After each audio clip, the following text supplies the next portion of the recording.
Last paper questions के ऊपर, और कल हम ओमेगा लिमिटेड का क्वेश्चन कर रहे थे आखिरी, जिसमें पार्शली आउटस्टैंडिंग आपको होम असाइनमेंट के तौर पे दिया गया था। कुछ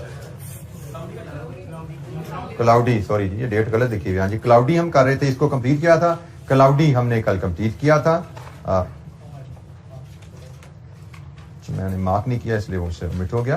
तो इसमें कुछ कैलकुलेशन आपकी रहती थी जो आपको असाइनमेंट में कहा गया था, इसको आप कीजिएगा। तो जनाब मुझे बताएंगे जरा, वैल्यूज तो कंप्लीट करवा दें। एनपीवी एट 5% क्या आई थी? 166.1 पॉजिटिव, और 20% पे 23.39 नेगेटिव। इंटरपोलेशन लगाया 18.15%। ये जी हमारा आईआरआर आ गया, और हमारी रिक्वायरमेंट यहां पे क्या थी? आईआरआर निकालना सिर्फ, या फिजिबिलिटी भी बतानी थी? कंप्यूट आईआरआर एंड एडवाइस भी करना था। तो उसके लिए हम फिर इसको कंपेयर करते हैं कॉस्ट ऑफ कैपिटल से, और हमारा डिसीजन बनता है project should be accepted, project is feasible, it should be accepted. ये हमारा डिसीजन आता है। क्योंकि प्रोजेक्ट का rate of return cost of capital से ज्यादा है, तो प्रोजेक्ट शुड बी एक्सेप्टेड। सिर्फ आईआरआर की कैलकुलेशन नहीं है, कैलकुलेशन के साथ फिजिबिलिटी भी है। जी, किसी स्टूडेंट को कोई दिक्कत, कोई डिसएग्रीमेंट यहां पे?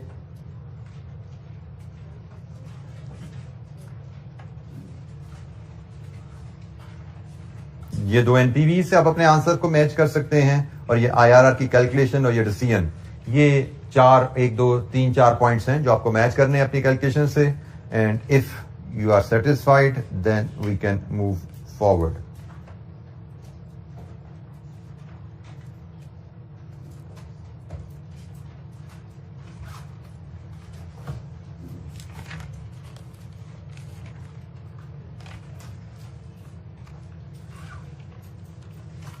अच्छा जी, हम एक क्वेश्चन और देखते हैं। Question number 7, modern transport limited. इस क्वेश्चन में थोड़ी सी वेरिएशन हमें मिलेगी देखने को। एक नॉर्मल क्वेश्चन जो अभी तक हमने किए हैं उनसे थोड़ा सा डिफरेंट क्वेश्चन है ये, लेकिन बहरहाल हमें डिफरेंट सिनेरियोज के क्वेश्चन को देखने की आदत होनी चाहिए। और बेसिक असूल अगर हमें पता है कि इन्वेस्टमेंट ली जाती है और उसके बाद उस पर रिटर्न्स के ऑपरेटिंग कैश फ्लोज होते हैं, उनको लेके हमने प्रोजेक्ट फिजिबिलिटी असेस करनी होती है, तो इंशाअल्लाह हमें चैलेंज नहीं रहना चाहिए। Question number 7, modern transport limited, spring 17 का क्वेश्चन 7। ये क्वेश्चन भी हमारे पास है जी 16 मार्क्स का, एक बड़ा क्वेश्चन है। Advise whether MTL should accept BCS proposal. MTL को बीसीएस का प्रपोजल एक्सेप्ट करना चाहिए, क्या कहानी है जी, देखते हैं। Modern transport limited MTL is considering an investment proposal from Buraq Cab Services BCS. So MTL is considering an investment proposal from Buraq BCS. As per the proposal, MTL would provide branded cars to BCS under the following terms and condition. MTL ने गाड़ियां देनी है जी BCS को। क्या terms and condition है? BCS would pay a rent of 1.8 million per annum per car to MTL. The cars would operate on 24-hour basis. Payment would be made at the end of the year. BCS एक car का 1.8 million per annum rent पे करेगी, ये rent पे, और गाड़ी 24 घंटे चलेगी जी BCS के पास। MTL गाड़ी खरीदेगा, BCS को इस्तेमाल के लिए देगा। Cost of the drivers and maintenance cost of the car would initially be paid by BCS, but would be adjusted against car rentals payable to MTL at year end. Car का किराया साल के and पे जाता है, तो BCS ही driver की salary भी पे करता रहेगा सारा साल, और मेंटेनेंस भी गाड़ियों की करवाता रहेगा। और साल के एंड पे जब इसने ये किराया देना है ना, इसमें ये दो चीजें काट के दिया करेगा। साल के एंड पे ये पेमेंट काटेगा और पेमेंट कर देगा, ये कॉस्ट डिडक्ट करके। MTL would provide a smartphone to each driver. हर ड्राइवर को एक स्मार्टफोन दिया जाएगा MTL की तरफ से। MTL has estimated the following cost for deployment of a car with BCS. MTL ने अपना जो अंदाजा लगाया चीजों का वो क्या है? परचेज प्राइस कार की 20 लाख है, useful life and residual value 4 साल एंड 0.75 मिलियन मतलब 7,50,000। कार रजिस्ट्रेशन फी 35,000 है, ये वन टाइम है कार की रजिस्ट्रेशन के वक्त। मोबाइल फोन पर सेट, हर ड्राइवर को मोबाइल फोन देने हैं, 15,000 का है, to be charge in the year of purchase. मतलब ये PNLS को कैपिटलाइज नहीं करना, जब खरीदोगे PNL को चार्ज हो जाएगा, कैपिटलाइज नहीं करना, ये कैपिटल आइटम नहीं लोगे इसको आप। इंश्योरेंस प्रीमियम 50,000 है, to be paid at the beginning of each year. It would reduce by 5,000 each year due to decrease in WDV of the car. Insurance का ताल्लुक एसेट की वैल्यू से होता है। वो कहता है जी आप 50,000 पहले साल एडवांस में पे कर दोगे, बिगिनिंग ऑफ ईच ईयर पे होता है, पहले साल 50,000 पे कर दोगे शुरू में, और उसके बाद हर साल गाड़ी के इस्तेमाल से चूंकि इसकी वैल्यू कम होती जाएगी तो इंश्योरेंस भी 5,000 से कम होती जाएगी। एनुअल सैलरी पर ड्राइवर 300 है, would work in 8 hour shift. तो यहां से जो आपको पॉइंट पिक करना है कि आपने एक गाड़ी देनी है BCS को 24 घंटे के लिए और एक ड्राइवर काम करता है 8 घंटे, इसका मतलब एक गाड़ी के लिए 3 ड्राइवर हायर होंगे। ठीक हो गया। Annual maintenance cost is 60,000 due to ageing of cars, cost would increase by 10% each year. गाड़ियां पुरानी होंगी तो ज्यादा पार्ट्स खराब हुआ करेंगे, ज्यादा पार्ट्स रिप्लेस हुआ करेंगे, सालाना कॉस्ट 10% से बढ़ती जाएगी। Additional information, cars would be depreciated at the rate of 25% under reducing balance method. Tax depreciation is to be calculated on the same basis.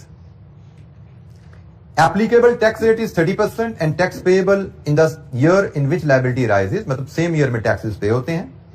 Inflation is estimated at 5% and MTL's cost of capital is 12% per annum.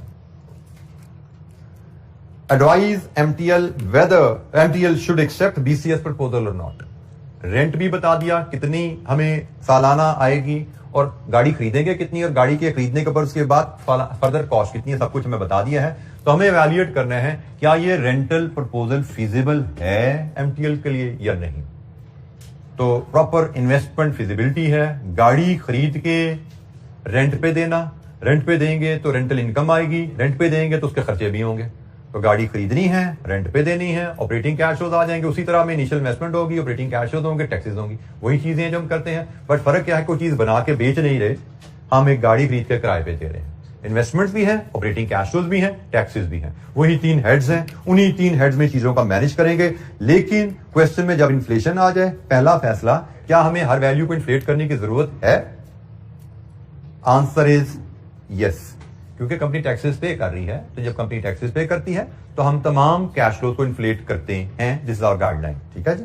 तो हम तमाम cash flow को inflate करके उनको money cost of capital, जो कि ये 12% हमें गिवन है, हम इस पे डिस्काउंट करेंगे। तो 4 साल प्रोजेक्ट की लाइफ है, 4 साल लाइफ है, तो हम कैश फ्लोज के लिए फॉर्मेट बनाते हैं 4 साल पे। क्वेश्चन नंबर 7, 4 साल लाइफ है, 0 से इन्वेस्टमेंट शुरू हो रही होगी गालबन, तो 0, 1,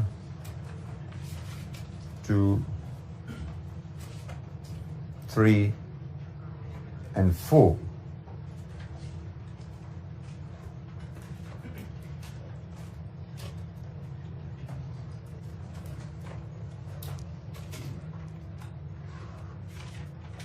फिगर्स हम चूंकि छोटी फिगर दी हैं, हम रुपीज में ले लेते हैं, या मिलियन में है रुपीज इन 1000 भी कर सकते हैं, रुपीज इन 1000 में कर लेते हैं, रुपीज इन 1000 कर लेते हैं।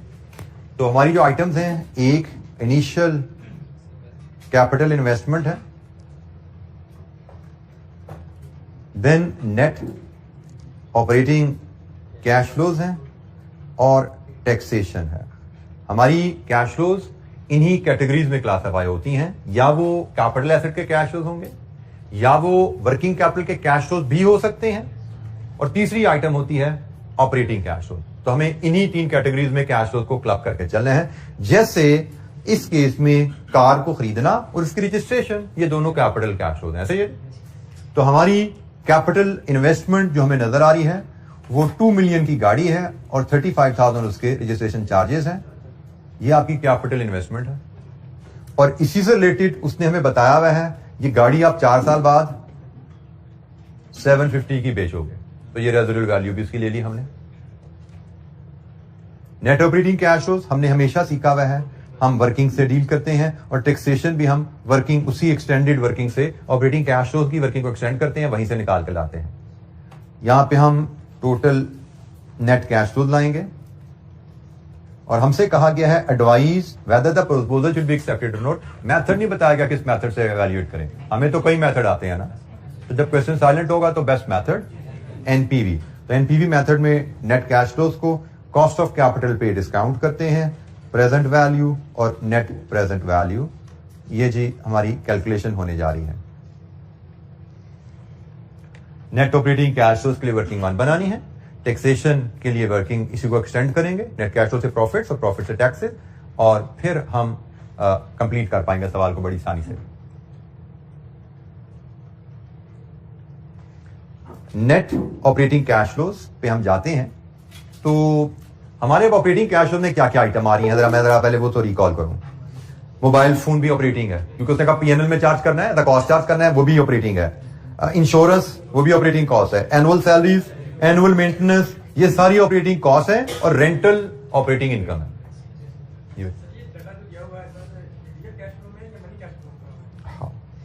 ये अच्छा सवाल बेटा आपने किया, आपके साथी ने कहा ये डाटा रियल कैश फ्लो में या मनी कैश फ्लो में, तो भाई क्वेश्चन जो कहेगा वैसा ही है ये डाटा। क्वेश्चन में उसने हमें रियल का टर्म कहीं यूज नहीं किया, क्वेश्चन में उसने कहीं भी रियल का टर्म यूज नहीं किया। उसने हमें कहा है कि BCS वुड पे rent of 1.8 million per annum पर कार। क्वेश्चन इस मामले में साइलेंट है कि रेंट ये रियल है या मनी है। जब क्वेश्चन कहे ना ये डाटा रियल है तो वो रियल है। सर आपने कहा कि 5% इन्फ्लेशन है तो ये कैश में इन्फ्लेट करने पड़ेंगे। जी इन्फ्लेट करने पड़ेंगे।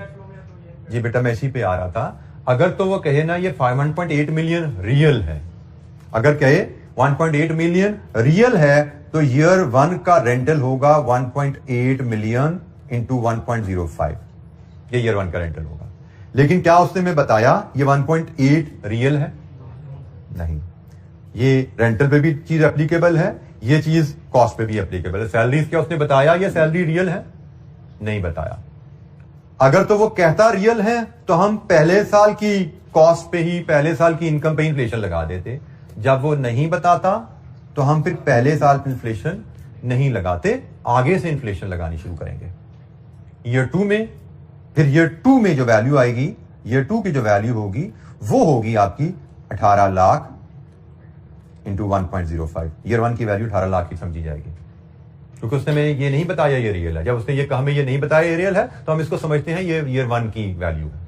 ठीक है, रियल वैल्यू वो बताएगा तो ही हम उसको रियल लेते हैं, अगर वो रियल वैल्यू नहीं बता रहा तो हम उसको ईयर 1 की वैल्यू लेंगे।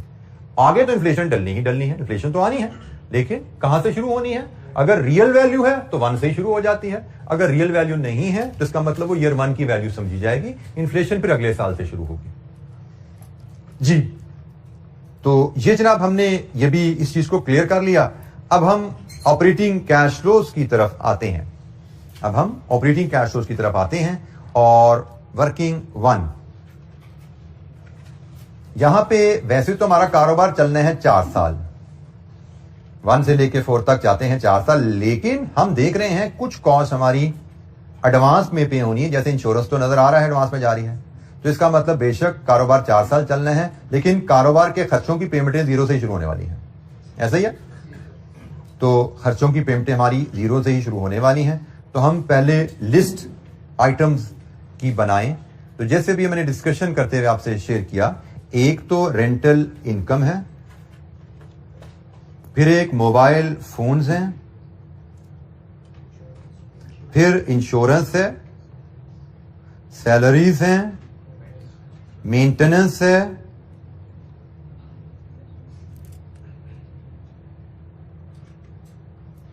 जी कोई और आइटम बच गई? जी हमारी टोटल कॉस्ट आइटम्स हैं। रेंटल इनकम आएगी, इसके बाद इसमें से मोबाइल फोन खरीदे जाएंगे, इंश्योरेंस पे होगी, सैलरीज एंड मेंटेनेंस है। ये टोटल जनाब हमारे खर्चे हैं। तो 1 बाय 1 हम तमाम वैल्यूज को इनकॉर्पोरेट करना शुरू करते हैं।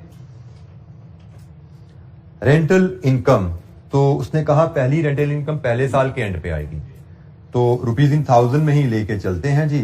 तो पहली रेंटल इनकम हमारी आएगी 1800 और इस पे फिर इन्फ्लेशन है 5% पर एनम की। तो जनाब नेक्स्ट 1890, इसके बाद 1885। रुपीज इन 1000 में है तो डेसिमल लगाने की जरूरत नहीं है, मिलियंस में हो तो डेसिमल लगाएंगे। रुपीज इन 1000 में जी 285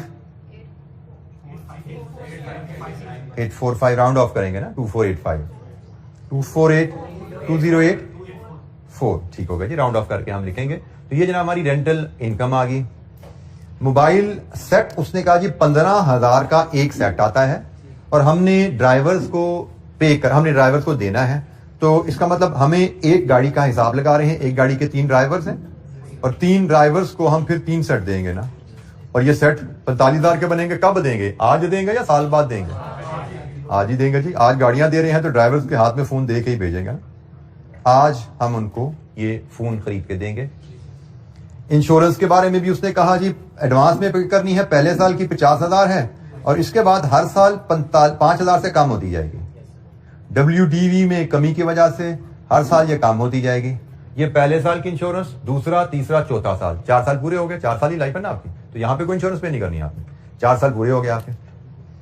अच्छा, यहां पे ये चीज जरा जहन में रखिएगा, इंश्योरेंस कॉस्ट पे इन्फ्लेशन का कोई असर नहीं आता।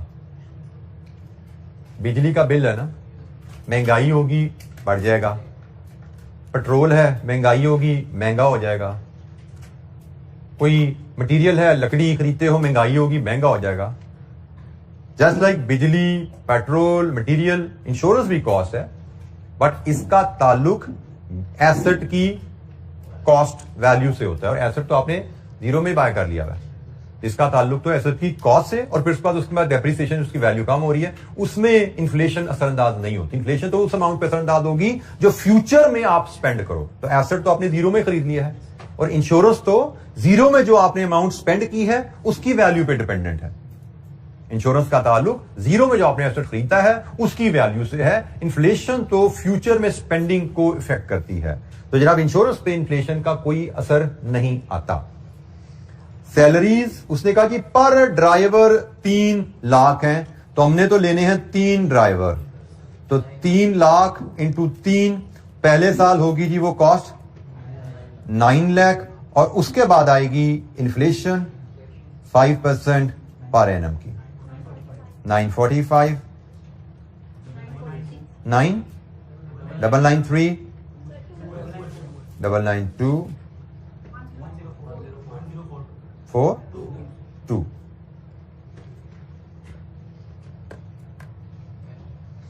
जी एनी क्वेश्चन, कोई सवाल?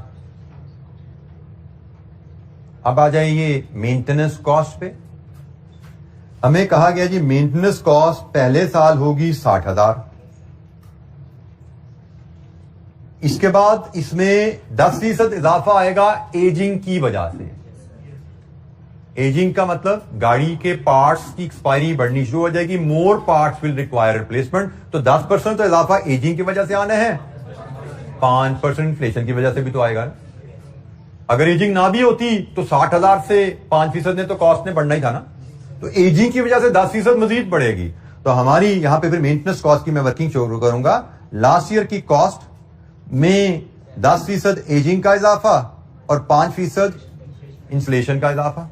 तो जनाब नेक्स्ट ईयर की कॉस्ट 69, डेसिमल को राउंड ऑफ करेंगे, next year 80, no point, next year 90, 91 और 2 और 3, 92 राउंड ऑफ करेंगे भाई। लीजिए जी, ये हमारे operating cash flow with timing, कब हमारी जेब से पैसा कितना जा रहा है, कब हमारी जेब में पैसा कितना आ रहा है, हमने टाइमिंग के साथ इनफ्लो और आउटफ्लो को रिकॉर्ड कर लिया।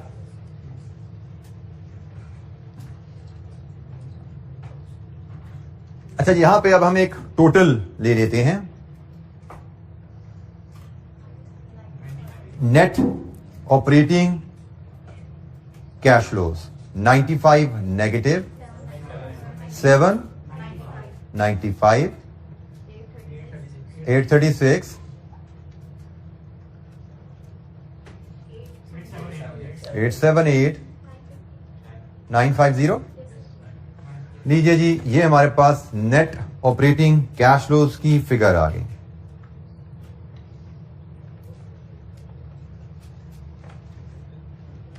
Net operating cash flow, rental income है, मोबाइल फोन्स हैं, इंश्योरेंस है, सैलरीज है, मेंटेनेंस है।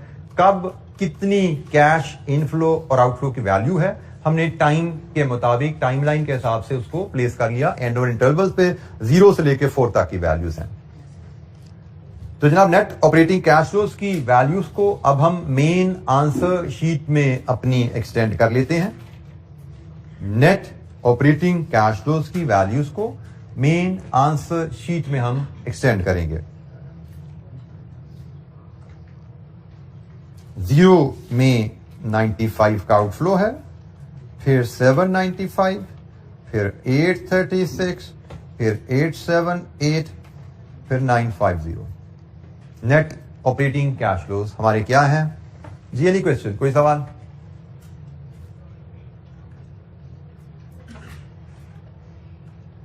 अब इसी वर्किंग को हम एक्सटेंड करते हैं, जो हमने चीज सीखी हुई है कि हम इसी में से लेस कर देंगे टैक्स डेप्रिसिएशन।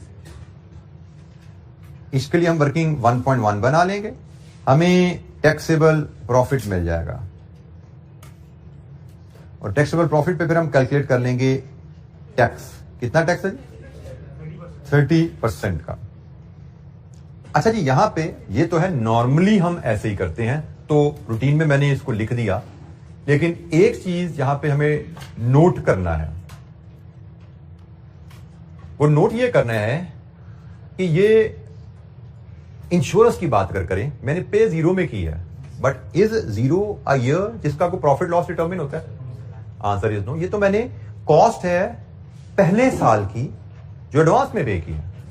तो कैश फ्लो तो एज एंड व्हेन पेड और रिसीव तब रिकॉर्ड किया जाता है, लेकिन टैक्सेशन तो अक्रूवल प्रॉफिट्स के हिसाब से बनती है।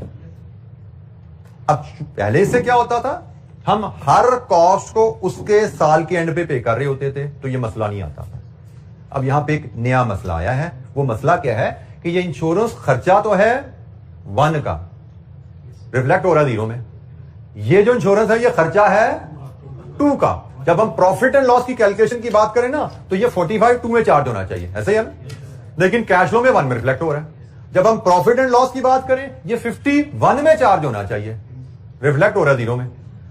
तो इसका मतलब हमें यहां पे एक एडिशनल एडजस्टमेंट करनी पड़ेगी डेप्रिसिएशन लेस करने से पहले, क्योंकि हम अब कैश फ्लो से प्रॉफिट्स में जा रहे हैं। तो प्रॉफिट्स में जाते हुए हमें जो एडजस्टमेंट करनी पड़ेगी वो मैं लिखूंगा इसको timing adjustment for profit purposes. ये मुझे एडजस्टमेंट करनी पड़ेगी, टाइमिंग की एडजस्टमेंट है प्रॉफिट की कैलकुलेशन के लिए। वो एडजस्टमेंट क्या है? एक तो भाई मोबाइल का भी तो मसला है ना।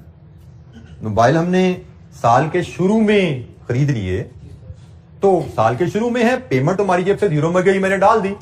लेकिन प्रॉफिट एंड लॉस के हिसाब से ये किस पीरियड का खर्चा है? 1 का।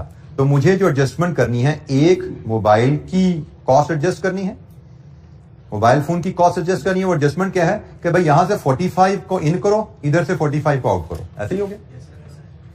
और दूसरी मुझे इंश्योरेंस की एडजस्टमेंट करनी है। इंश्योरेंस की एडजस्टमेंट क्या है कि यहां से 45 को इन करो, 50 को इन करो, 50 को यहां से आउट करो, इधर से 45 को इन करो, 45 को यहां से रिवर्स करो, ये वाली इंश्योरेंस रिवर्स करो, और ये 45 यहां पे चार्ज करो। यहां पे ये 40 रिवर्स करो, ये 40 यहां पे चार्ज करो, और इधर ये 35 रिवर्स करो, ये 35 यहां पे चार्ज करो।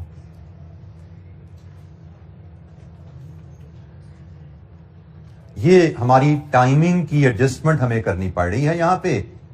इसमें ये इंश्योरेंस की एडजस्टमेंट है। मोबाइल की तो एक एडजस्टमेंट थी, 45,000 की हमने पेमेंट 0 में की है, तो कैश फ्लो के पॉइंट ऑफ व्यू से तो ये चीज ठीक है, कैश फ्लो तो हमारे ये ठीक है। लेकिन जब हम प्रॉफिट की बात करते हैं तो वहां पे अक्रूवल का कॉन्सेप्ट आता है। ये पेमेंट जरूर 0 में हुई है, बट ये खर्चा पहले साल का है। तो हमने इनको 45 को भी इधर से रिवर्स किया, profit and loss profit purposes के लिए उसको 1 में शिफ्ट किया। इंश्योरेंस को भी इधर से रिवर्स किया, इसको 1 में शिफ्ट कर दिया क्योंकि इंश्योरेंस पहले साल का खर्चा है। इसी तरह हमने दूसरे साल की इंश्योरेंस को इधर से रिवर्स किया दूसरे साल में, ये यहां से ये इधर से रिवर्स किया, इसको इधर शिफ्ट किया, 40 को यहां से रिवर्स किया, इधर शिफ्ट किया, 35 को इधर से रिवर्स किया, इधर शिफ्ट किया। हमारी इंश्योरेंस कॉस्ट आप देख सकते हैं आप, ये पहले साल का खर्चा, ये दूसरे साल का खर्चा, ये तीसरे साल का खर्चा, सॉरी ये तीसरे साल का खर्चा, ये चौथे साल का खर्चा। ये 4 इंश्योरेंस कॉस्ट हैं जो अक्रूवल के हिसाब से नजर आ रही हैं। प्रॉफिट एंड लॉस पर्पसेस के लिए हमने इनको एडजस्टमेंट की। ये एक एडजस्टमेंट भी पास्ट पेपर में हमें शायद एक ही दफा नजर आई भी है, but we should be prepared कि कैश फ्लोज जब बनाने हैं तो कैश फ्लो की टाइमिंग चाहिए, जब टैक्सेशन पे जाना है तो फिर तो प्रॉफिट एंड लॉस अक्रूवल का कॉन्सेप्ट है। जैसे इंश्योरेंस पे हमने जरूर 0 में पे की हमने, लेकिन ये खर्चा तो 1 का है, तो भाई कैश फ्लो के लिए तो ये ठीक है 0 में आ गई, कब कितना पैसा जेब से क्या डाल दो। लेकिन जब टैक्सेशन पे जाना है तो भाई ये जो 0 में हमने पे जरूर की है, लेकिन ये खर्चा 0 में नहीं, खर्चा प्रॉफिट के लिए ये 1 का खर्चा, तो यहां से रिवर्स किया, इधर डाल दिया, इसको भी यहां से रिवर्स करके इधर डाल दिया, एंड सो ऑन। अब बाकी डेप्रिसिएशन ले आते हैं। अब हम डेप्रिसिएशन ले आते हैं और डेप्रिसिएशन के बाद